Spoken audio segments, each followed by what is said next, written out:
তো বন্ধুরা, সবাইকে জানাই শুভ জগদ্ধাত্রী পূজার শুভেচ্ছা। কারণ আমরা গেছিলাম ঋষিরায় ঠাকুর দেখতে, চন্দননগরে যেতে পারিনি তো কী হয়েছে, ঋষিরা যাওয়া ছাড়িনি।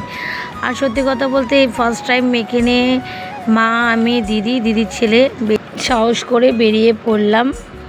বাড়ির দুটো বড় বড় গার্জেন, মানে বেটা ছেলে গার্জেন, ওদের ছেলে মানে আমার জামাইবাবু আর সোনামায়ের বাবা, মানে তোমাদের দাদাভাই, ওদেরকে না নিয়ে, কারণ ওরা কাজের থ্রুতে ওরা বাইরেই আছে।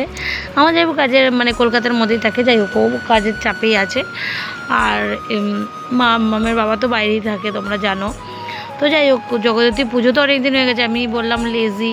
আর মামামের মধ্যে এখানে আমার মায়ের বাড়িতে আছে, কাজ তেমন থাকে না, তো লেজিপনা করি, এডিট করতে আমার ভালো লাগে না, ভয়েস দিতে ভালো লাগে না, সে কারণে তো বললাম না চলো শেয়ার করি। তো এখানে এটা কি সুন্দর করেছিল, পুরো গ্রামের ধানের মানে গোলা সব কিছু দিয়ে। তারপরে চলো একটা ঠাকুর দেখতে চলে এলাম আমরা।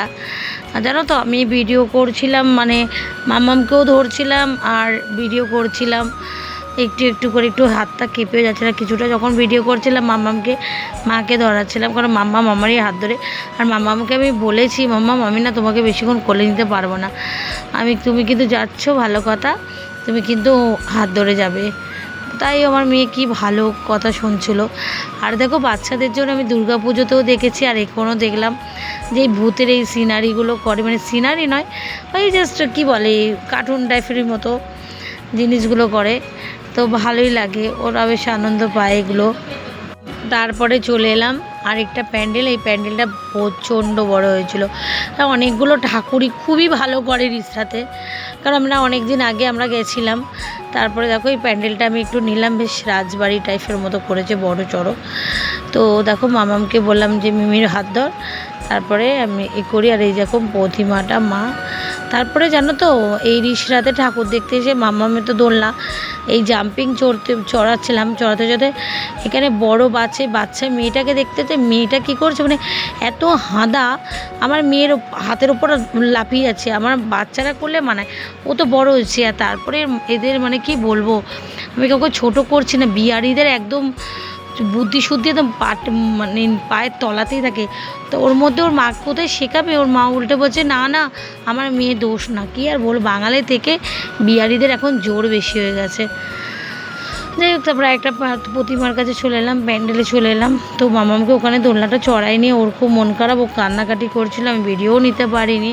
তারপরে দেখো ওকে একটা হাওয়াই মিঠাই কিনে দিয়েছিলাম, ওকে অনেক বুঝিয়ে নিয়েছিলাম, কারণ রিক্সা তো অনেক ঠাকুর করছে, অনেক মেলা দিয়েছে যে যার জায়গায়। তারপরে মামামকে একটা মিকি মাউস আমি চড়িয়েছিলাম। তো ওখানে চড়ানোর পর আমরা চলেছি, রাত 12টা বাজে স্টেশনে।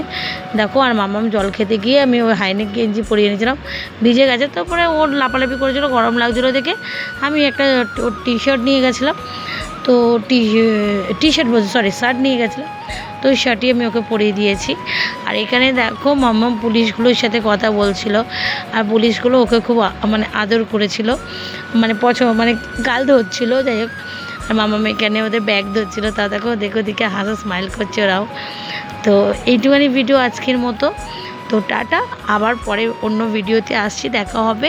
তো আরও অনেক ভিডিও আছে তোমাদের সাথে শেয়ার করব, ইভেন দুর্গাপুজোরও ভিডিও আছে, অনেক কিছু শেয়ার করি। সত্যি কথা বলতে মাম্মাম পুরো পুজোটার মধ্যে মানে একবারও ও আমার কোলে ওঠেনি, ও নিজে পুরো হেঁটেছে, স্টেশনে এসে বলছে মা আর পাচ্ছি না, এবার আমাকে কোলে নাও।